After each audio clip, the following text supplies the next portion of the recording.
Hello and welcome to Through the Looking Window, brought to you by Open Reflection, where narrative ends, reflection begins, and the path forward becomes a little clearer.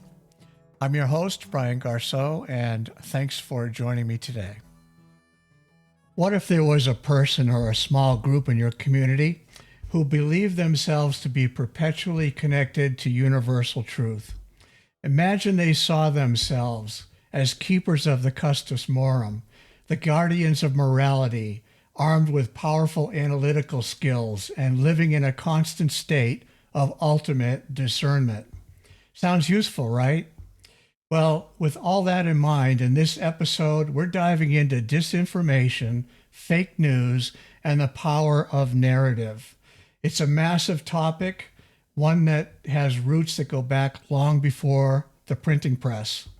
From kings and empires to neighborhood Facebook groups, every level of society has wrestled with the question of what's true, who gets to decide, and how those decisions shape our world. Our guest today is Jeff Walker. I'd like to welcome you back, Jeff, to the podcast. Thank you, Brian. Good to be here. Thank you. And, this is a topic I've struggled with for quite a while. I've especially struggled with it since getting to move into this community, I think over 5 years ago now. And so I knew it would open up some big questions. I just didn't know where it would go. But what I'd like to do then, Jeff, is just say, understanding the immensity here, how would you like to begin? Well, first off, thank you very much for putting this together. I think your opening statements are very well put. Disinformation, fake news has been around for centuries, probably since the beginning of human existence. I think in our community we have a king and queen of fake news and disinformation. So, and it amazes me how it centers around a handful of people, Right. and the amount of people who drink the Kool-Aid and get drunk on the Kool-Aid, and continue to drink the Kool-Aid.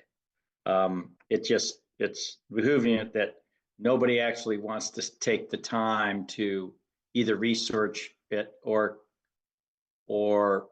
really find out the true facts About any of these topics is what you're... on really any topic. Any topic, I mean, right. even if you look at it in the national news circuit, it's That's right. the same way. You see it all over the place. Take time, investigate it, and come up with your own conclusions after you did your homework or research. And there has, I've been a victim of it, here for the last 2.5 years. Probably in the last 12 months, it's gotten really, really amazing what can be put together about someone with very little facts and with such distorted, I'm just going to say distorted facts as well. And I took the time today to look up some definitions, of what fake news is. Fake news or information disorder is false or misleading information claiming the authentic and legitimacy of news. Fake news often has the aim of damaging the reputation of a person or entity or making money through advertising revenue. Yeah. I think that definition strikes home here within our community pretty on target. Yeah, it is universal. I think you started to make that point earlier. Yeah, it's not just here; it's everywhere now. Yeah, exactly. It definitely aims to damage the reputation of people or an entity, and there's also a revenue stream that people are trying to get off of it. I also took the time because I think what parallels it. I think you have what is known in society as armchair quarterbacks. I think there is a lot of that out there. And if you look at the definition of an armchair quarterback, it refers to someone who doesn't participate in an action, but still makes judgment about that. Yeah. I think that is pretty relevant about some of the people in this community because they want to sit on the sidelines, make judgments without doing the research, Yep. without having the facts, and just throw up stuff that doesn't make any sense or is blatantly false, Mhm. and that ties back into the whole fake news or disinformation that's out there. This, if you dig farther into armchair quarterbacks, there is actually a scientific term for it. That's correct. It's the Dunning-Kruger. That's it. Am I saying that? Okay. Yeah, I was thinking of that while you were describing it. Absolutely. Go Yeah, ahead. yeah. I read into this the last couple of days, described the cognitive bias where individuals with low competence or skill in a particular area to overestimate their abilities and knowledge in that area. Yes, Essentially, they lack the self-awareness to recognize their own lack of expertise. that's correct. And it actually gives, some details of it. And I think maybe we're all guilty of it at some point. No We doubt. overzealous ourselves. Yeah. We totally are. But I don't think most of us in society or in the community take it to that extreme. But there are some people who really, really are affected by the Dunning-Kruger effect for sure. Right. For sure. You know, I mean, go ahead. I'm sorry to interrupt you. The first time I came in contact with Dunning-Kruger is actually when I was learning how to fly powered paragliders, and there was a part of the course where we're talking about safety and not getting over your skis, not getting ahead of your raisin or what you've learned. And the point was that you don't know what you don't know. And of course, in aviation, that's a good way to get yourself seriously injured or killed, right? And so it's the same Definitely. sort of thing here. And you're right, we all suffer from it at some level. It all comes down to how you approach learning about new things. If you're the type of person that has to have the spotlight and must be the expert on a particular subject, then you're pretty susceptible to that. If, however, you're the other person that approaches new information with humility and looks to learn from it, then you're more likely to mature, for one thing, and Yes. become a much better rounded person, which, going back to the opposite again, if you're susceptible to Dunning-Kruger, you're very much probably going to be slow at maturity. And in our case, we're getting a lot of negative results from it. Go ahead. I'm sorry. Yes. Yeah. No, couldn't agree with you more. I think your analogy, because I too am I fly as well. I have my pilot's license, and I read a lot of articles where the pilot just made stupid mistakes. Mhm. Thought he was bigger, thought he can overcome obstacles, thought he was a better pilot than he was. I can read some of the articles from the NTSB, and you can just see it or read about it in the article that people just thought that they were, above it, and got themselves killed or got themselves into a very bad situation.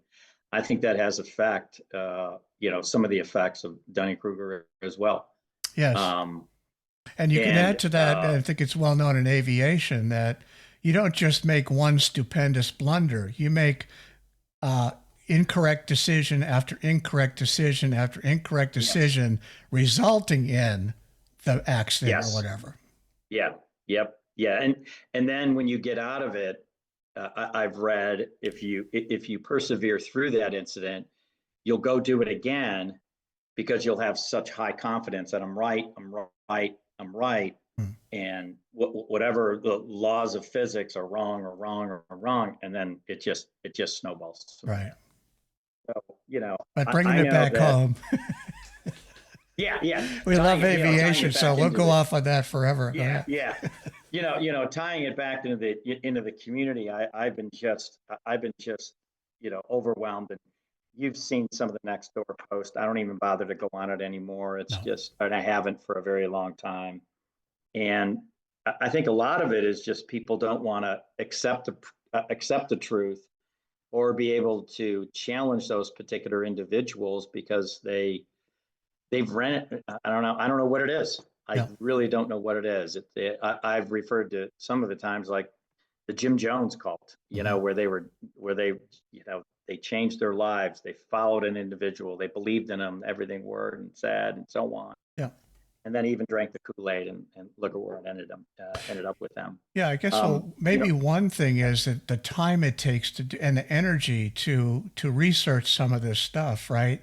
yeah, And you'll remember meetings that we were in where I had a talk with an individual about the topic of free speech, and at the time, I didn't feel like I had enough information really to adequately argue any viewpoint on it. But one of the examples that was provided was about a particular court case. And I eventually went and researched that court case.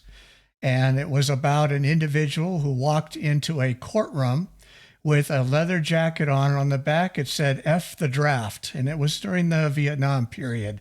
You know, tensions were high in mm-hmm, that I was there mm-hmm, and I know what it was like. So for that person to do that, that is a free speech thing. However, that person didn't walk into that courtroom and call the judge a two-faced, low life blankety blankety blank, and then come back 15 right, minutes later and try it again, and then come to the next meeting and continue on a theme. That is not, to me, free speech. That is, I think the legal term is harassment. And yeah, so I've read two books on the subject already. I'm about to read a third. So I understand the historical aspects, and that's why I started off this podcast the way I did, because there's so much to it. It's so rich, and it is not has not settled, and it may never be. Go ahead. right. I agree with you on that. I mean, there's times that we as individuals, make a wrong statement or a false claim. Um, it really goes back to what did you do about it when you were asked about it, when you were saying, that was about. I can remember the one time when we were in one of our meetings and we were talking about the the real estate appraisal, Yeah. and I blurted out, I misspoke. I said, "Oh, I think that this individual got an appraisal from, this individual," Right. and that Right. was incorrect information. Yeah. I stated it wrong. I could have used a couple of words in there to say, I think this is what that person did. Right. Or I provided this contact information to that individual. I hope he reached out, and I think was the conclusion of it because I have it here. And it turns that simple. I mean, that simple of misstated words on somebody's part, on my part, and I Hmm. immediately corrected the record. I don't know if that's taken as being um, fake news, or was I lying about something or such. But I think when you come back and especially in a public entity, and you correct the narrative Yeah. and you apologize and say, well, I really meant to say X, and sometimes those people are hesitant to give you the benefit of the doubt, and they keep bringing it back up. You're like, wait a minute, that issue, it was publicly corrected. I misspoke. I take ownership of it, and let's move forward. Yeah. Absolutely. And it's not like I was trying to pull the wool over anybody's eyes about it. No. You know, um, No. I felt really bad. I feel really bad for you when you were singled out as being a Marxist, I think, you know, and I thought and it was being published because it was a public meeting, and here's people calling you a Marxist, and Yeah. and it was brought up a couple of times in two different meetings, I think, and I'm like, what is that all about? And then you Well. challenge the individual Right. about what it is and so on, and they couldn't they couldn't comprehend it, but They the didn't know what it record, in was. my Right. opinion, yeah, the record, in my opinion, was never fully No. corrected, or that other individual never apologized No. and such. And that's where I think disinformation or fake news really, really comes about. Right. I Well, know I go ahead. no, well, in the heat of the moment, how could it possibly be lost that we're all human beings? We're all flawed, Yeah, frankly, flawed. yeah, And to give yeah, each other grace in the moment is a good thing to do. It's not just good for the person, it's good for you because someday it's right. going to be you. And Yes, you want yes, that grace yourself. So right, that goes back to the what I mentioned earlier. When you're looking or listening to something and you don't know much about it, approach it with humility. Go and do your right, studies, learn it yourself, and then talk to that person with respect. If you have a different point of view at that point or still, then at least you've done the legwork and you have something to stand on. As right. far as Yeah, the event you talked about, thanks for bringing that up because I've come to grips with it, and I did manage it in the way I could. And again, it's one of those things where when you first hear it, it's like, maybe it's just because I'm from somewhere else, right? I'm from New England, where people generally don't do this to people in yeah. public. It's just not done. It's bad No, form. So it's when it just not happened done. to me, my jaw just dropped. If it wasn't on my face, it was inside. It's a shock to me. And I think the person that does it kind of gets a kick out of that sort of shock factor. But that's not Yeah, the end of the story because I no. want to know what the other person means by that. And I wasn't Hmm. sure myself exactly what a Marxist is. I know what the results of Marxism when it was converted into communism. I recognize the results of that on the world stage. But to call me a Marxist in a meeting like that, I was shocked and then I didn't understand. So the first thing I did was I went back home and I studied what this guy said. And Hmm. frankly, I'm telling you, Jeff, it's hard going. If you start reading his theories and beliefs, it's not easy stuff. No, it's And definitely not. right, and It's definitely so not. so my And first question is, well, how did this person who's accused me of it? I'm not sure that the person has the capability to understand what I'm reading right now.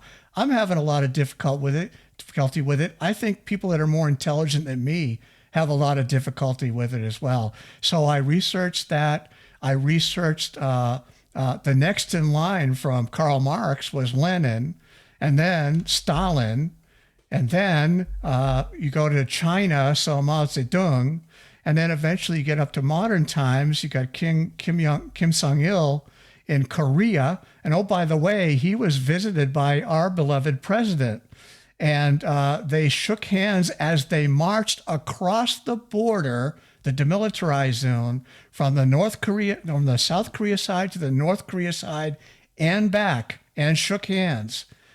That's a really good example, a powerful example, I think, to me, about people who overlook their differences in order to understand each other. And I'll go couldn't agree just more. one step further before I turn the floor back over to you. My understanding is that it's a sign of intelligence to be able to take another person's side, explore it, compare it to your own, and then still talk to that other person as another human being on the same level as you are, not above, not below, but treat them ultimately with kindness as you both work to understand each other.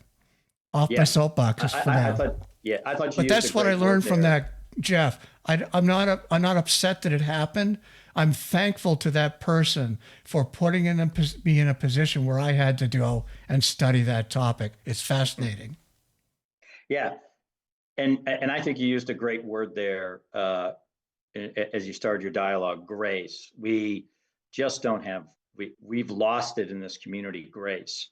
I look at our experience on the board, and you pointed this out many times.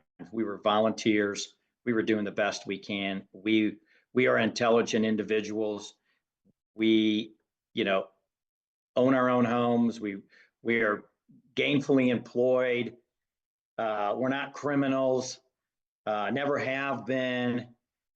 We try to do what's right, Mhm. and it was just brutal sometimes about what was said and discussed, basically out of nowhere, Right. without any facts. And you wonder you wonder why that is. Is it going back to some of the definitions that I read earlier about the sensationalism, or, you know, they want to cause damage to a person, for a person, for making money or advertising, to stir the pot, to, you know, oh man, my God, he's a Marxist, or Walker's a thief and a liar because, you know, he said this, but then but then I immediately corrected the record. You know, you get caught up because you are you're on a board of one and you got an audience of Yeah. 30 coming at you with 30 different directions, with 30 different thought processes and such. And it's amazing how some people pick up on it and some don't. Yeah. I have to just continue to laugh. And I literally laugh at the whole notion that Jeff Walker, Right. gave away 1 million Exactly, gallons yeah. of water to Spectrum. Oh man. Yeah. I'm like, well, first off, there was other board members besides me, because that events were taking place in January and February, and they completed their project. And I just verified it again 3 or 4 days ago, is when I ran into Lance. He goes, oh no, we were done the first or second week in February, which means there were board members, Dorothy Mm-hmm. and Rich Schaefer and myself, still on the board. Right. Why did I get singled out for that? Why was I the one that was singled out? George left, at middle of January. Where was he at in this whole thing? Why was his name brought up? But there's a website out there, Spicewood News. It's run by another member of the community, which is really, really good. Mm-hmm. I encourage people to go there. They won't, because they think it's biased. I don't. Mm-hmm. And he did a complete analysis of 1 million gallons being taken from that fire hydrant. Right. What it would take. Most water trucks, and I've had them delivered to my job sites. Right. I had water trucks delivered. Usually they come in 2,500 gallon trucks. That would literally take 21 days at 24 hours a day at 2,500 gallons of water trucks. Wow. I leave my compound every day, go to work, I go out the front of the gate. I never saw a water truck over there Mm-hmm. in that repetitiveness. Yeah. And to continue that narrative and to say it's not only false, but there was other people that were running that whole program, and then the math doesn't work. It's like, oh my God, when did they give it up? Yeah. And and it's still hammered on. And I just find it so, I'm still floored by it. And I've gotten to a point it's just laughable. Right. And it's so really, really laughable. I have to laugh at that. Anybody who comes up to it. Yeah. I want to go back to the point about, your Marxist comment. Yeah. I was guilty at one of my town hall meetings to getting into a 4-letter word debate with somebody that, I felt bad about. I apologize to the community and so on and so on about it. We all get wrapped up in it, and we shouldn't, but you got to be brave enough, which I did and the other individual did. I'll give them credit that we just got wrapped up in the weeds on it. And you have to be able to come to terms with it and say, wow, I overstepped my boundaries. You got to show that grace and be able to do what, our current president did with the president of the United States: shake hands, go to each other's side, Mm-hmm. and listen and see what happens from it. Right. And that's what we just don't do that. We just don't do it in a community. Yeah. And This is. I would, excuse me, let me just finish the thought. Mm-hmm. I would just encourage anybody who wants to sit there and talk about this 1 million gallon thing, or even talk about the rate situation that we're facing in the water community. Right. I would love to sit down and just show you the math, show you the reports, and the problem is the community doesn't believe those reports. And I'm like, they're really simple. Yeah. How much water did we pump? Yeah. How much water did we process? How much water did we sell? Yeah. It's 3 simple numbers, and they're controlled by devices. Computers. Yeah. You have to go over there and read the numbers, and Mm-hmm. you do some math, and then you can do some math over here, and then you can read the meters of individuals and find out who's using the water. Yeah. We can tell you exactly who the 2 biggest water users were Very on a easily. monthly Yes. basis on that Yeah. daily report. Yeah. And you can look at who didn't use any water. Right. And to disregard that and claim that, create a narrative in what I thought was false news, like you're spending money irresponsibly. It's not a rate issue, it's a spend issue. No, it was a rate issue. Here it is. Right. Here is the math. Here's what we generate. And if you just would look at the base rates to what the PUC gave us, and Right. this is one of the things that is on my list here as well. People got on me because as soon as that as soon as I got notice of the temporary manager hearing that was coming up, that they wanted to take us over, did I send a pretty firm email to Merritt Lander? You bet I did. Because I thought that was totally out of left field and not fair. I think, again, and I don't think this is, this is my opinion, not false news. I don't publish it. I have stated it in opinion.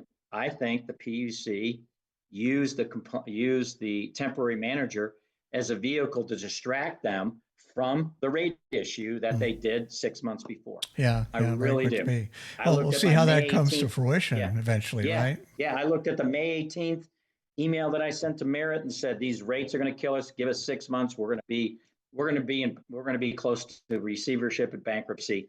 That put us right into October. Right. So I had that analysis, and that was not fake news about what I wrote her about that. Yeah. Those are facts. Those are hard to, but nobody wants to listen. They want to listen to the other people who say, oh no, it's your legal spending, it's this, and they publish it on Nextdoor and so on. And instead of coming to the board and say, well, why do you guys feel that way? Yeah. So stop there just for a second. I want to talk about the Marxism statement, but I want to cover what you're talking about first here, I think. No, I think we better go to Marxism. I've lost my thought there. So I remembered while you were talking why that all came up in the first place. And it's because you may recall we had a curious tradition here where if you wanted to speak on a topic in a public meeting, of course, everybody gets 3 minutes. And so somehow, somewhere, someone got the idea, well, if I come to the meeting, even if I don't want to talk, I still have 3 minutes available. I'm going to give it to somebody else. And another person thought that, another person thought that. Pretty much we've got one individual with 30 minutes. And so we would listen to that person's show for 30 minutes. And I didn't think that was quite the intent of that 3-minute rule. And I went and did some study on it. And in fact, in doing so, I found our corporate policy on that 3-minute rule. And nowhere does it say that you can pool and share minutes at all. It does say, which is consistent with the TOMA, that if multiple people want to speak on the same issue, you can designate one person to speak on that issue. It never says you could pool minutes. And so I mentioned when we found that and told the members about it, I said at the time, I'm much more interested in listening to 10 people speak for 3 minutes than one person speak for 30 minutes. I think that really is telling, because as a board member or as anybody, as another member, I'm much more interested in multiple people's points of view as opposed to one. Even if they agree, they can't possibly agree on every nit. Or maybe they do, I don't know, but it doesn't seem possible to me. Nope, that's why you were called a Marxist. So, exactly. And now that came from long before I was on the board. When I get into these meetings, and on the prior board, it was shouting matches. I remember getting up in one meeting and say, who is in charge here? And because here's the thing, decorum is extremely important. Why? Because you look around the room in these meetings, there's a lot of gray hair. Even if they aren't gray, like yourself, Jeff, we have people in this community, pretty much to a person, that are people of accomplishment. They deserve respect. They deserve to be heard, and they deserve to hear other people. And if you're shouting over each other, that cannot occur. That is why decorum is important, because it's out of respect for everybody else that you behave yourself. Go ahead. Yeah. I mean, I've attended many, PUC meetings just because of this relationship of, to them. You would never get away with that. Any That's of right. that Yeah. at a PUC meeting. That's right. There'd be no way. You would be thrown out. First off, you get your 3 minutes and that's it. That buzzer goes off and that lady's looking at you. That's and right. You know it. And you better wrap it up. Yeah. And if there was any shouting in the back, you would be escorted out of there so quick. Yeah. And I think that's true. I've watched several public displayed meetings on YouTube where people are at a public education meeting or their community meetings, and they're up on the podium for their 3 minutes, and they're bitching, they're calling their people, all kinds of names, but it's 3 minutes. Mm-hmm. Yep. And that's all you get, and you're out. And a lot of people at the podium respect that. They go, okay, I'm not looking for, my wife's, Jennifer over here to give me her 3 minutes so I can continue on with my rant. They're done, they get over and they get out. They say what they can and they get out. It's kind of interesting that how wildly that went. And I was with you. I was quite surprised that the membership just caused such a havoc about that. I mean, really, what was so wrong with trying to have some decorum and some rules? And it's not that we were trying to shut anybody down. We weren't trying to go after a particular race, color, sex, or protected anything. class, right? That's the word, protected class. We were not trying to be Marxist by trying to control whatever the free speech or anything else like that, which was described, about us a lot, which was published. So now we're gonna suppress the members. We're not listening to them. Yeah, we were. We were listening to your 3 minutes, and it was 3 minutes very intensely. Yep. When you're the target of something, you take good notes, and you remember a lot of that stuff that's being shouted out, because I want to go back and look at either my behavior, the facts, or so on, and correct. I gave you an example of that. I was called out about the misstep or the misinformation I provided, about the appraisal. Yeah. If I said something wrong, I want to be corrected on it. Yeah. I mean, it was real funny. One of the last meetings that we had, when the manager of the community center bursted in there. I don't know if you were still there. At the end of the meeting, he demanded his money. Well, who's doing these meetings? And I'm like, you never paid me. And I'm like, and then there's some other members. See, Walker's lying again. He never pays these guys. Yeah. Well, here's the canceled check right here. Yeah. I showed the canceled check. Did I get an apology for that? No. Did I call that last meeting? No. That was done by the temporary manager. Mm-hmm. That was not me. Why was it my responsibility to book the community center? Yeah. I never understood that. You're the one who wants to have these meetings. It's your responsibility to, as a temporary manager, to put the mechanics together. Yep. Not me. It wasn't me. And then, the community center manager puts going on me, and I'm going, she's the one who put this together. Mm-hmm. And of course, she ran out to her car. I mean, that just wasn't fair. But that's, was published as being false news. Walker is this, Walker's that. And even when you have the evidence right there on my phone, the canceled check, community center, cashed, and he looks at it and goes, oh, I got to check my record. What? Yeah. That's not a good enough record for you. And then the member's standing right there, and they're, oh, you're still a liar. Well, what he's really saying is that he may have gotten some bad information, and he needs to go check. But what he really needs to do, and we're back to the Dunning-Kruger again, is approach a question with another adult with a little bit of humility. Yes. Because you never know. Exactly. You're not the master of the universe. You don't know what is happening in other people's lives. Exactly. And then when you show the proof, he should have said, oh, my mistake. Okay. You have paid. You had 4 meetings. You paid me for 1. And I said, there's another check on its way, for these other 2. And, and sure enough, did I ever hear anything back from the guy? No, I never did. I never heard back from John. Yeah. So I checked my bank records afterwards, and sure enough, there he goes. Cashes the other check. Yeah. So we were all good, but the narrative that was expressed by the members just went ugly again. I'm a liar. I did this. Yeah. There you are. Who's got the checkbook? I mean, you know, it was like, who cares? Who cares about some of your questions? It's like it didn't matter who the checkbook, was being managed by, because we don't Use use it. checks. Yeah, who in the hell, I do in my business. I have to admit, I do I write only checks, use it but for water company bills. That's the only place I use a check is for the water service. Yeah. Isn't that ironic? Well, I mean, yeah, I mean, we tried to get out of it because we looked at it and Oh, going, it's inefficient. Yeah. Time well, not only waster. is it And a efficient, but you stamp. have this turnover. You have this turnover every 2 years. Who's going to keep track of that That's checkbook? right. That's right. I mean, we got in the mail, I know I'm diverting off the subject. We got in the mail like 1,000 checks, pre-printed. Right. Yeah. Somebody ordered them. Yeah. Somebody ordered blank checks. It was 1,000 of them, big, thick stack of them. I'm like, what the hell are we going to do with that? Trying to keep that in a record? Are you crazy? In today's world, I mean, I'm moving more towards a checklist environment in my personal stuff. Now, my work, my business, I can't, because there's the stonemason, and he just doesn't have that type of capability on back end to receive that.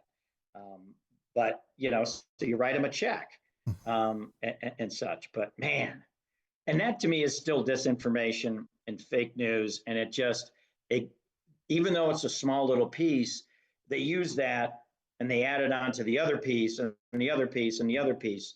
And sure enough, they create this narrative or this profile of this individual like yourself. You're a Marxist. Yeah. So you're a Marxist because you wanted to follow rules that are in the bylaws. They thought you discriminated.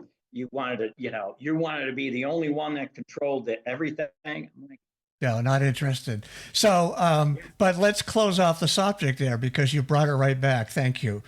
Yeah. Okay. So what was this person actually trying to tell me and communicate to people?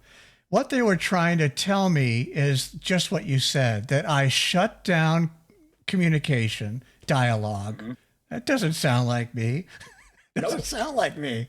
That I wasn't listening to people's points of view. Well, that's not the case. Although I am distracted, when you're on that side of the board, if you're sitting at the board, there's things going on there. So yeah, sometimes I don't pay total attention to what people are saying. I'm sorry for that. But what he really wanted to say, was trying to say, was that really the form of government that shuts down free speech, that's known as a totalitarian government, where they control everything, including the individual's free speech, their property, their children, their education, their businesses are all owned by the government, and they control it all. That is what a totalitarian dictator would do. Now, that's what he was trying to say. Probably the first thing that came into his mind was Marxist.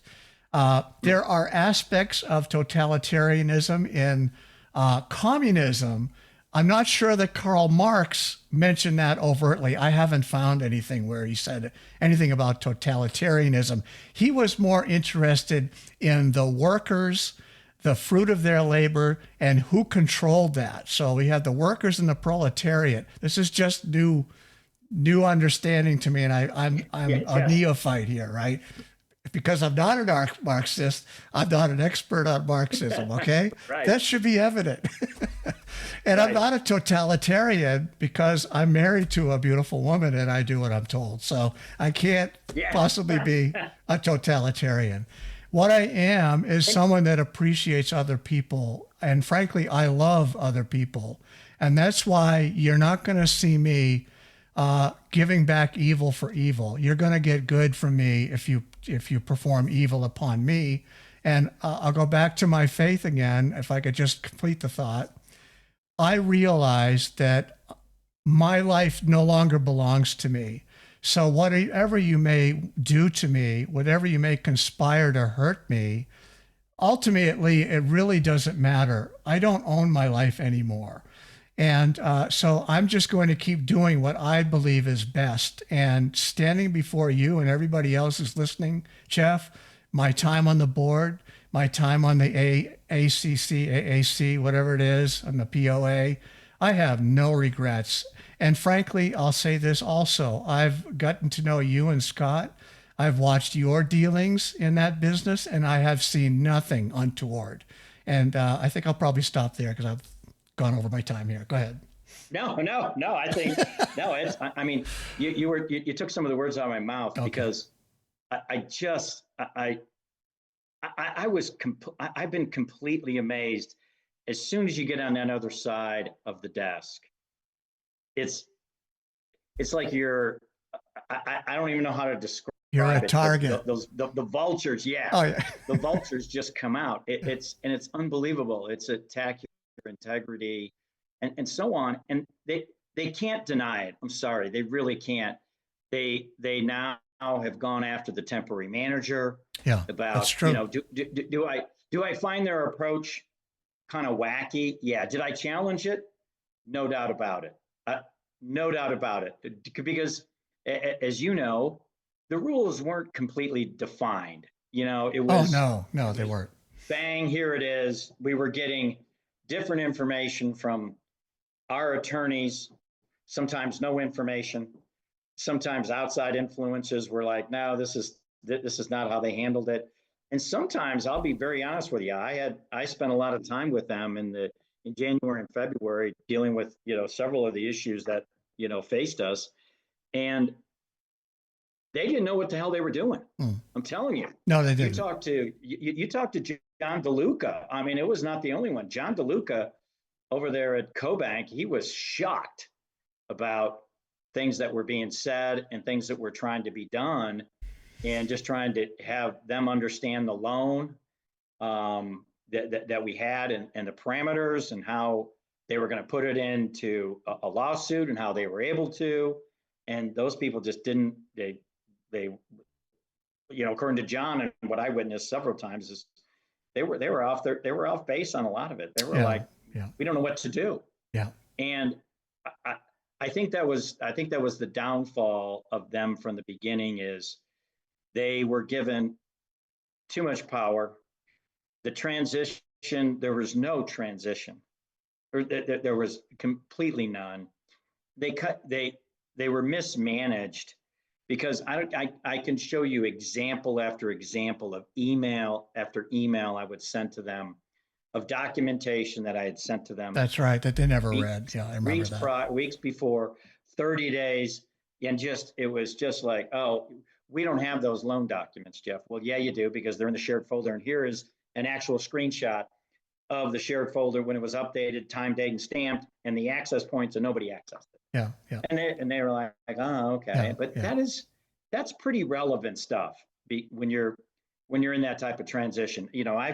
I've been in that role in my former professional career, where I had to go in as a, on some of these projects where you're doing, management, you're taking it over. And you have to catch up. And you've got, you probably have too. Yeah. And it's like, it's tough, but you hope that people will provide you the information that you need and want, and so on, and such. And if it's not there, then needs to be some clarification. But I didn't mean to get off of that, but the people on the outside who didn't understand the intertwines of all that would make up false narratives about what the hell was going on. Mm-hmm. And they had no idea. Yeah. No idea. Yeah. I think it's real interesting that a lot of people thought, even on the simple things as the loan documents. Mm-hmm. The loan documents were tied to a clarifier. Yeah. And when I told John that we really never had a true clarifier, John was like, oh, you guys are going to be totally in default. Or no, this was after the fact, but he knew it. And that narrative was put out there so many times, and everybody thought, even the members, even though you'd give them a tour of the plant, there's no clarifier. They thought the previous people had a clarifier. To me, that's still false news. They're not doing their research. They're not going to the plant. They're not looking at the physical documents of the plant layout. And show me where it says clarifier on here, a true one that matches this picture of a clarifier that you would see at other water utilities. Right. It's just amazing. Yeah, so we've meandered a little bit into the TM, which is something that is a topic I'll that's going to deserve its own podcast for Oh sure. yeah, So, its own podcast. Yes, I wanted to mention a couple things. I did a little more sure. research and prep for this. Is there anything else in this topic? Because I have something that might help No, at least no. conclude this session, and that Well, is. Oh, go ahead. the one thing I would, excuse me, one thing I would just like to say is, for the people out there who view these things, if you've got any questions about anything, do your homework. Do your homework, Yeah, please. yeah, We were not trying to pull the wool out of everybody's eyes, because it's all documented. It's all there. You got to do your homework, and you got to have some common sense, yeah. and you cannot take these narratives and these conspiracy theories that these people push out Yeah. there that is just unbelievable. One Just of the eye unbelievable. openers to me on that topic, where I won't say many, it's a very small number of people compares to the number of actual members. We need to keep Yep. reminding ourselves of that. At least I have over and over again. Yep. We get grief from just a few when we were in that position and still are. But Yeah. it's just a few. It's not really representative of the actual membership. Yeah. Of the membership. Right. But, in my study of Dunning-Kruger, there are a couple of cases where they also mention Socrates. And of course, Socrates considered probably the most intelligent person that ever walked this earth. And at the end of his life, he said it's that he lived his life, and that at the end of it, he still knows nothing. And it really comes down to that matter. He believed that if he was intelligent at all, it was because of the realization that he knows nothing. And then he died, essentially. Those are almost his last words, as I understand it. And of course, his most notable student was Plato, and Plato's Aristotle. And we get these brilliant people that were, well, let's face it, they were independently wealthy in their time, and they could go walking down the street with Socrates for hours and hours and hours talking about things. But the way he taught, and the conclusion of, when you consider what his place is in the world, in history, and for him to come to that conclusion, I think we ought to listen to that a little bit. We need to treat each other with respect. And I'll say one other thing here, which is a little bit of a story. One individual pulled me aside in one of our meetings. And then again, after one of our meetings, I eventually went to meet with this person. So you talk about, if you have questions, talk to us or whatever, or anybody, and have that dialogue. And I told them why decorum was important to me. And it was exactly what I told you. And that is where he finally came to the appreciation of what my position was and what I was trying to do. And yeah, I think that's what I wanted to say there. So what else might you have in closing here? I've kind of meandered a bit. No, I can obviously go on with examples of fake news that are out there, and they continue to resonate. And it's unfortunate, but it is part of our world today, both at a local level and a national level, the conspiracy theories that are put out there. But I just wish the people that, that when they're viewing these podcasts, to look at you and I, we, And Scott, there was no ill intent yeah, or harm, or we were trying to have grace, as you say it. We were trying to have decorum, and we were trying to bring the community together and say, hey, this is, I really, really, to this day, will say the real estate sale was a very, very good thing for the water company. yeah, that's another People don't great want to sit topic down and too. do the math. Yeah, They don't want to do the math. They don't realize that we spent $700,000 in debt to get out of debt. People don't think we had never had to pay it back. You have to. It's our bills, and that's a big chunk that would have come back to to the membership. All the And I'm a members, yeah. member, and people don't realize you're a member too. We're not Yep. these outside people that come in. I'm concerned about my bill. I'm really concerned about my water quality. I drink my water, I bathe with it, I wash my clothes with it, just like everybody else does in the community. And why would I want to jeopardize that? I could never understand that. Why did they think that I would want to jeopardize any of that? Right. Um, and I'm concerned about water outages in our plant, and just like everybody else is, that the plant keeps running, that I still produce clean water. I Hmm. could never understand uh, why they felt that we didn't care. And that's really what it felt like. It felt like we didn't care. Like, oh my God, you guys don't really care about us. Right. Right. You know, you're not going to follow the way the old meetings were. You're a Marxist. You're a true liar. I mean, they called other board members that. Yeah. I was guilty of it from the beginning too. When I was drinking the Kool-Aid, and I finally went to a detox center, Hmm. and I got detoxed, but I did it on my own, and I stopped drinking that Kool-Aid, and uh, um, I've looked at all the facts, Hmm. especially sitting on the board, because you're given a lot more information, or you should be paying attention to a lot more information, which I started doing, reading the director's report, reading the TCEQ reports, and going in there and said, wow, there's a lot of complexity here, but there's a lot of good information that people just didn't really care about. Right. Yeah. I mean, It's hard to ask someone to put in yeah, the time for that. And I'll mention one situation that I recall that really struck home as far as what you're talking about and what we talked about earlier. Do your own homework. You recall the land sale, the meeting where we signed the papers to make that start happening. Well, when we went into executive session, of course, the cameras are still rolling. So, there were some things that happened that night that, on a personal level, that were a problem, real problematic. So I went back to the meeting to find out what happened, and I found out, well, besides other things, that probably some of the stuff that I just talked about that are personal nature probably resulted from what happened in that meeting, and especially when we went into exec session.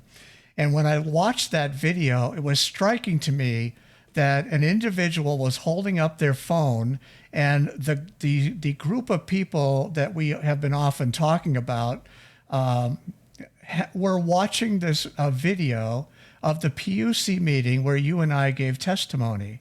And it occurred to me, if it wasn't perfectly blatant and obvious, that none of those people had watched that session. Yet they all agreed with this single person about all of these negative things that single person was saying, and mischaracterizing, frankly, our positions, my position, the position of the chairman, and the position of one of the other people on that stage there. I remember this specifically. And so it's a perfect example right there on video where people are not doing their own study. And here's another example of that. In 2015, 2016, you'll recall there was a political cycle at the presidential level. And there was a newcomer on the stage that I didn't know anything about named Donald Trump. And I was watching the news, same news I always watch day after day with Dina at the end of the day. And they started talking about this guy and all the horrible things he had done and said in his speeches. And so I said, that's not possible that someone would say something like that. And so I started, this is the first time, I started watching YouTube, believe it or not, never really had before. And what I would do is I would go find the actual event and I would watch it start to finish. And I would see what that person said in context. And time after time after time, it was mischaracterized, taken out of context in order to portray that person in a bad light. And so this is an example. I did my own homework. And I came out the better now, understanding what actually happened. Frankly, the truth, right, if you really want to put it that way. right, yeah. You gotta take the time. You look at just some of these outlandish things, and we would. I was never closed off. I never did not take a call from somebody. Yeah. I was willing to have a conversation with somebody about anything, Mhm. about what we were doing. As much as I could. I even reached out to some of those people in private letters to them that here's all here's the facts. You want to come talk to me about it as much as I can explain it to you. Yep. And nobody did. Yeah. Nobody did. And shame on them for not taking that time. Yeah. Shame on the individual who didn't want to talk to you about, the financial reports that you put together. That kind of threw it on the table. That's just not fair. Yeah. That's And just so, not, that's just, yeah, I mean, that's another great topic that will take me 10 minutes to explain, which I'd love to do. Because it's really, and I don't feel like I was attacked. I feel like, man, what an interesting way to work with someone, or rather not work with someone. And so I'd love to explore that because it's so fascinating to me. But we're well beyond time here. But I know we both have things to do, and it is Easter Sunday after all. So I do thank you for joining me. Yeah. But we'll definitely go enjoy the rest of your evening. I appreciate it again. And I hope these communications, show some value or have some value within the community. My intent is not to change their mind, but to kind of just give them something else to think about. Yeah. Well, there's no other forum, Jeff. This cannot be done within a meeting, a TOMA meeting. It's not structured. It won't allow it, frankly. Nope. And it can't be done on social media, like a Nextdoor, because you're just shouted down there. So, and it's worthless, no good use of your time. As far as our community and Nextdoor, frankly, it's become like the old MySpace. And as I always thought that was a cesspool of information, I'd never spent time there. It is. So anyway, I'm hoping it will help in that aspect, that respect. Yeah, I hope it does. And again, I hope somebody reaches out to you and says, and to me and says, hey, we want to come on there. We want to give our Would love that. Would love that. We would encourage it. Yeah. That's what this is about, is to, hey, come in here and have a conversation. Absolutely. Nobody's trying to influence anybody. We're just having a conversation and providing our perspective and have some thoughts when you're out on your morning walk around Windermere. Absolutely. So, let's understand each other, because we're living here together. We are neighbors. Let's treat each other as such. Let's be neighborly. There you go. Be neighborly out there. Okay. All right. With that, Jeff. Thanks again, Ryan. Okay, we're going to both be quiet. I'm going to play the music, and we'll kick it on out. Thanks again. Good. Thanks again.